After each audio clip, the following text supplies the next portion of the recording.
Kutukan Danau Toba, kisah Toba dan putranya Samosir.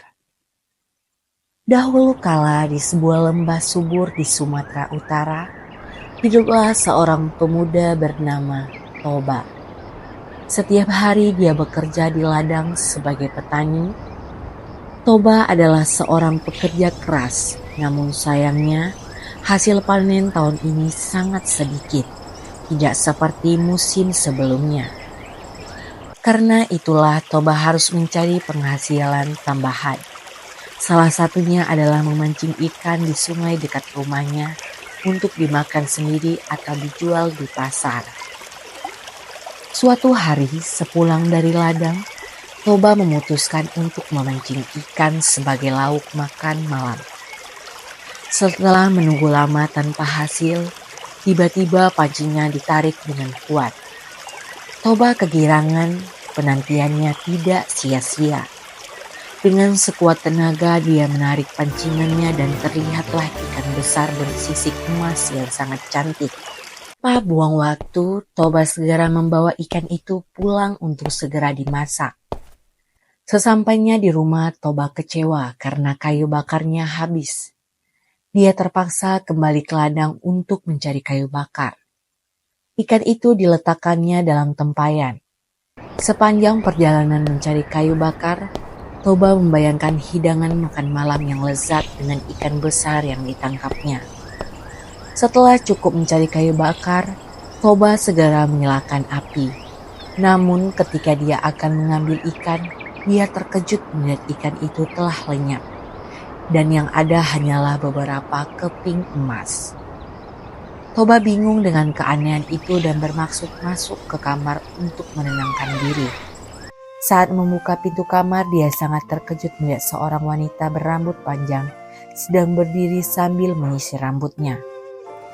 Dengan gemetaran, Toba bertanya kepada wanita itu, "Siapa engkau?" Wanita itu memalingkan wajahnya ke arah Toba sambil tersenyum. Lihat wajah wanita itu, Toba terpesona dan tertegun sejenak. Belum pernah dia melihat wanita secantik ini sebelumnya. Siapakah gerangan bidadari ini? Apa mungkin dia pencuri? Tapi tidak mungkin ada pencuri secantik ini, pikir Toba. Gadis itu pun mendekatinya dan menyadarkan Toba dari lamunannya. "Ia adalah jelmaan ikan yang kamu tangkap tadi." "Hah? Jelmaan ikan? Tunggu dulu," jawab Toba kaget. "Ringan emas itu adalah sisa-sisa dari sisikku." "Bagaimana bisa wanita cantik sepertimu menjadi seekor ikan?" tanya Toba masih bingung. "Dulu aku adalah seorang putri yang dikutuk oleh dewata menjadi ikan. Tapi berkat engkau, kutukan itu kini telah hilang. Izinkan aku tinggal di sini, sebagai gantinya aku akan memasak untukmu. Kamu pasti lapar." Toba yang masih bingung hanya menurut ketika wanita itu mengajaknya ke dapur. Dengan cepat makanan tersaji untuk mereka berdua. Toba juga sangat terkejut dengan keahlian wanita itu. Saat makan, Toba berandai-andai dalam hati. Seandainya wanita ini menjadi istriku, pasti akan indah hari-hari yang akan kulalui. Rupanya keinginan Toba diketahui oleh wanita itu. "Aku mau menjadi istrimu, tapi aku punya satu syarat yang tidak boleh kamu langgar." Mendengar perkataan wanita itu, Toba terkejut sekaligus senang. "Katakan, apa syaratnya?" "Jika kita menikah, jangan pernah mengungkit atau memberitahu siapapun tentang asal-usulku.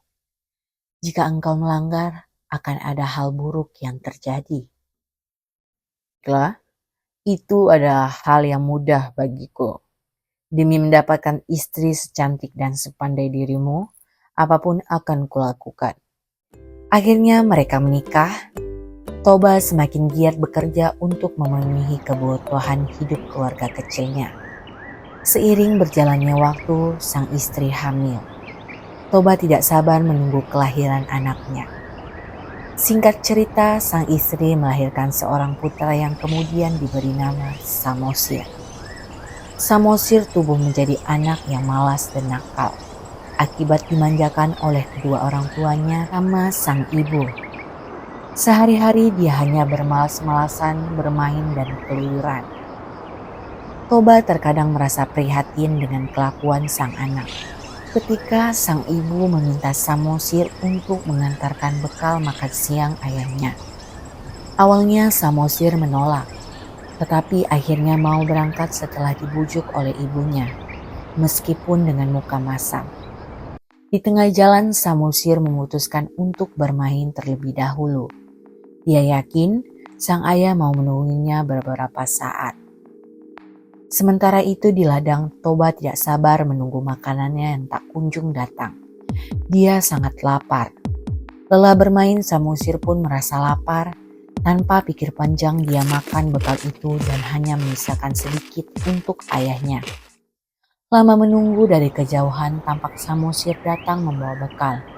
Melihat hal itu, Toba merasa senang dan tersenyum menyambut kedatangan anaknya. Dia pikir bahwa anaknya telah berubah dan mau membantu orang tuanya.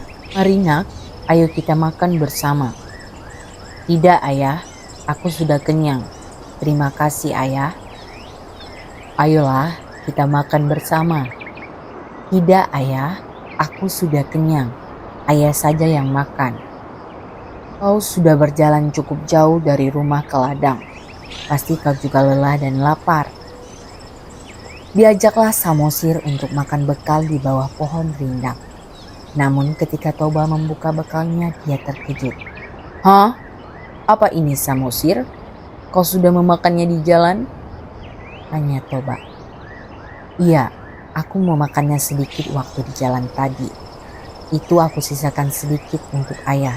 Setidaknya masih cukup kan?" jawab Samosir tanpa rasa bersalah. Mendengar jawaban Samosir, Toba pun naik pitam. "Kelakuanmu ini sungguh luar batas. Kau pemalas dan selalu menyusahkan orang tua. Kemari kau, dasar anak ikan!" teriak Toba.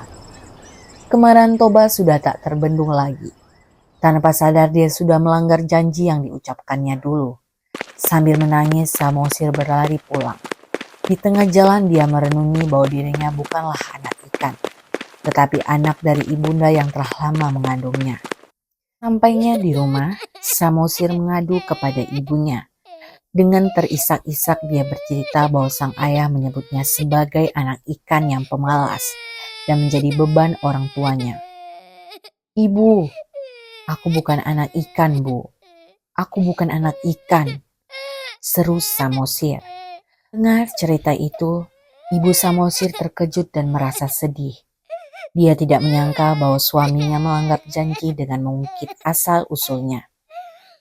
Kata ayah tadi jangan kamu masukkan ke hati ya. Kamu tetaplah anak ibu. Ibu ingin berpesan kepada Samosir, jadilah anak yang mandiri, sabar, dan selalu berbuat baik kepada orang lain. Sekarang cepatlah kau lari ke atas bukit sebelum bencana besar datang. Jaga dirimu baik-baik nak. Samosir bergegas menuruti ibunya. Seketika langit berubah menjadi gelap. Guntur kilat menyebar berkali-kali. Terjadilah hujan badai yang dahsyat. Badai itu membuat air sungai meluap hingga menyebabkan banjir bandang.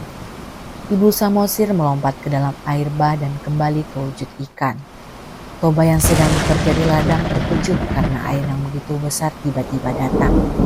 Dia tidak sempat melarikan diri. Toba pun hanyut dan tenggelam dalam air bah. "Kau telah melanggar janjimu. Maafkan aku," seru istri Toba sebelum tenggelam. Air bah menggenangi tempat itu dan hanya menyisakan puncak bukit di tengahnya. Di tempat itulah Samosir bersembunyi. Kini bukit itu dikenal sebagai Pulau Samosir, dan air bah yang menjadi danau dikenal sebagai Danau Toba. Begitulah kisah tragis Toba, Samosir, dan ibu yang berubah menjadi ikan. Legenda ini terus hidup dalam cerita rakyat, menjadi pengingat akan pentingnya menepati janji dan menjaga kehormatan. Danau Toba dan Pulau Samosir kini menjadi saksi bisu dari sebuah kisah cinta, pengkhianatan dan pengampunan yang abadi. Menjadi bagian dari warisan budaya yang tak terlupakan bagi generasi mendatang. Banyak lagi cerita dan legenda yang kami sajikan. Jangan lupa untuk like, komen, share, dan subscribe channel ini. Sampai jumpa di legenda berikutnya. Salam legenda.